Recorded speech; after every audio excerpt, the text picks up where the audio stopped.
Thank you, Speaker Sir. It's nice to be speaking for the first time in the new House in your presence. I stand in support of the Women's Reservation Bill.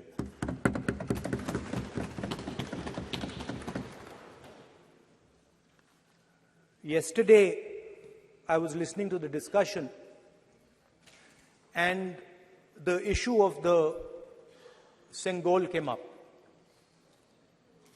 And there was a conversation, a to and fro, about the Sengol. And also a little bit about the conversation about the transfer of power from the British to the people of India. Before handing over power to the people of India, the British asked the leadership of the freedom movement, who are we going to transfer power to? And of course, there was a little bit of arrogance in this statement, because they viewed India as a poor country. And the revolutionary answer that our freedom fighters gave was, we are going to transfer power to the people of India.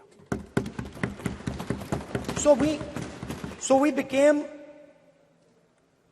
a country that from its inception gave the vote to all our women.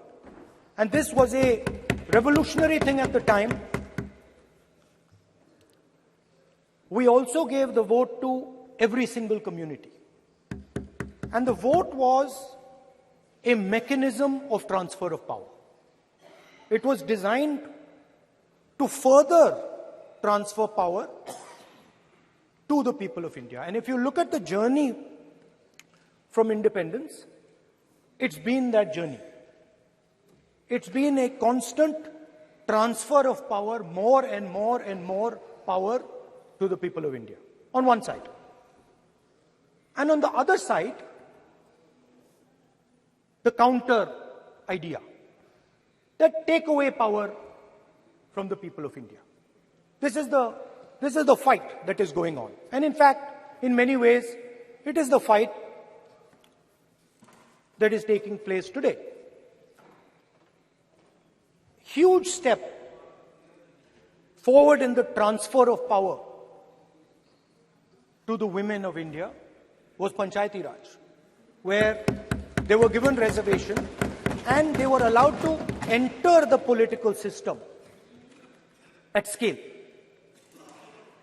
And this is another step. It's a big step. It is not a small step. And I'm sure everybody in this room,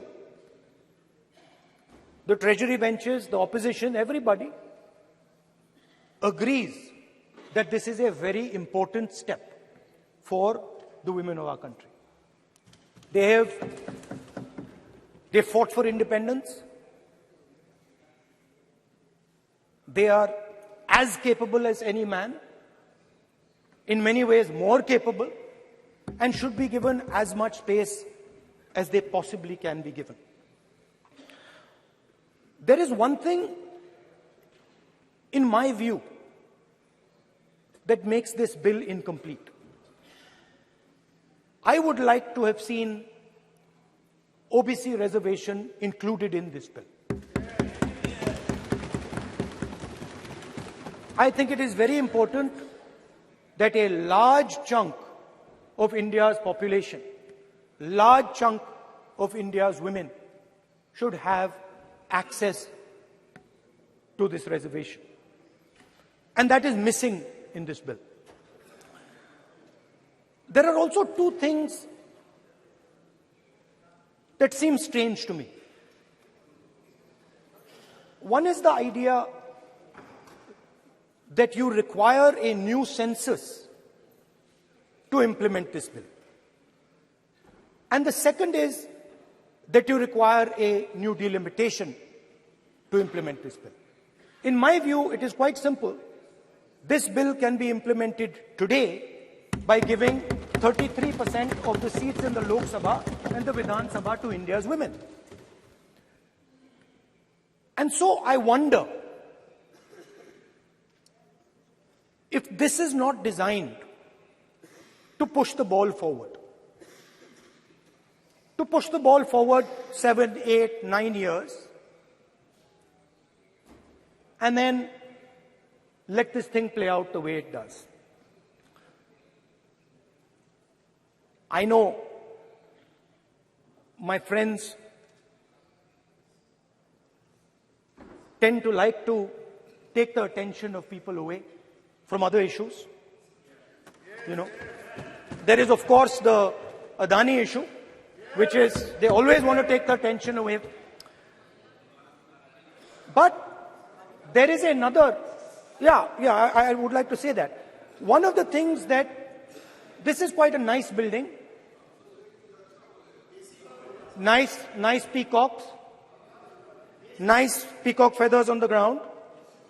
Nice peacock feathers in the chair. It's a nice, tasteful building. But frankly, I would have liked to see the President of India in this process. The President of India is a woman. She represents the tribal community, and it would have been befitting to have her visible in this transfer from one house to the other. So one of the things that the government likes to distract from, of course, is Mr. Adani. And there is another thing that the government likes to distract everybody from. And that thing is called the caste census. For some reason, and I don't quite understand what this reason is, the moment the opposition raises the issue of caste census, the BJP tries to create a new distraction, a new sudden, event, so that the OBC community and the people of India look the other way.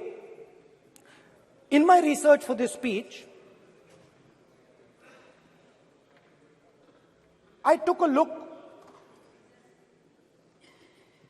at the different institutions that define how our country moves forward. There are many. There is the Lok Sabha, Rajya Sabha, Vidhan Sabhas. There is the bureaucracy. There is the press. And there's the judiciary. And I looked with an eye to understand what is the participation of the OBC community in these institutions.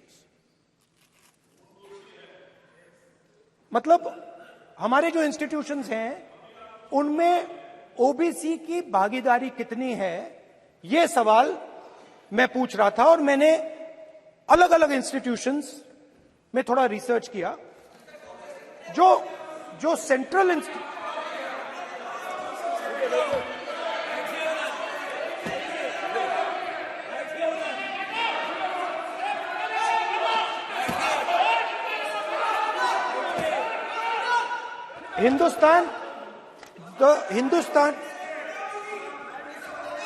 the central, don't worry, don't be scared, we are discussing, डरो मत, हम caste census की बात कर रहे हैं, डरो मत.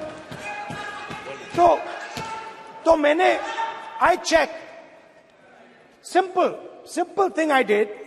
I said, look, what is the most important set of people in the government of India?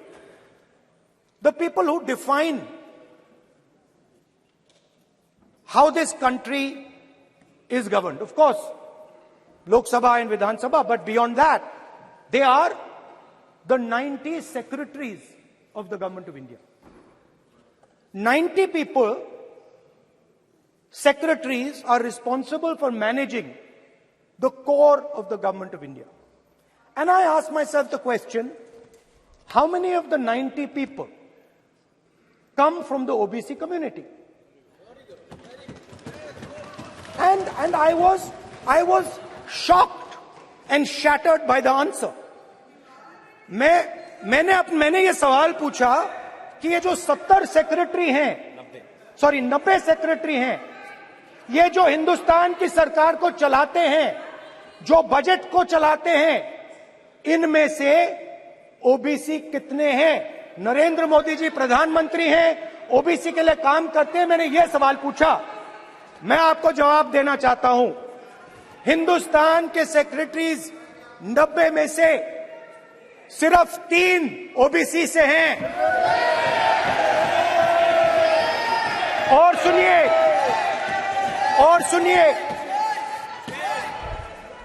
सुनिए, नहीं घबराइए मत, डरो मत। और सुनिए, ये जो सेक्रेटरीज हैं जो ओबीसी कम्युनिटी से हैं, ये हिंदुस्तान के सिर्फ 5% बजट को कंट्रोल करते हैं। मतलब अगर हिंदुस्तान का बजट 44 लाख करोड़ का है, तो ये 2.47 लाख करोड़ मतलब 5% कंट्रोल करते हैं। और सुनिए, मैं कर रहा हूं, मैं वहीं आ रहा हूं।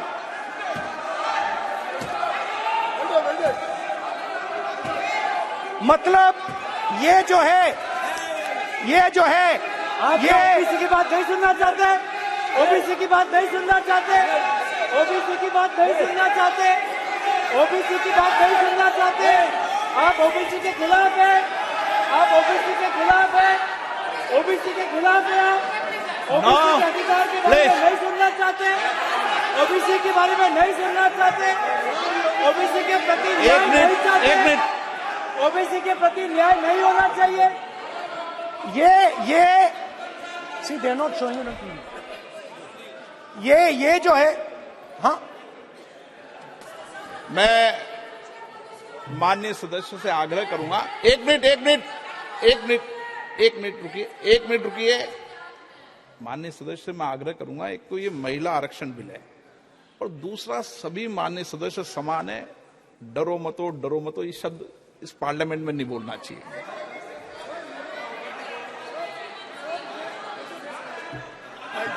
सर, ये जो डिस्कशन है, sir, speaker sir, this discussion,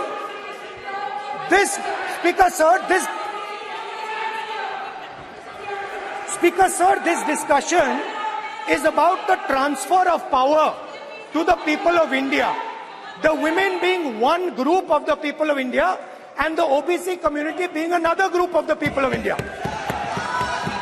And I am elaborating that the OBCs, who number a huge percentage, have 3% of the 90 secretaries of this country and control and define 5% of India's budget. This is an insult and a shame to the OBC community. ये OBC community का अपमान है। तो सवाल उठता है कि इस देश में कितने ओबीसी हैं, कितने दलित हैं, कितने आदिवासी हैं, और उस सवाल का जवाब सिर्फ कास्ट सेंसस से मिल सकता है।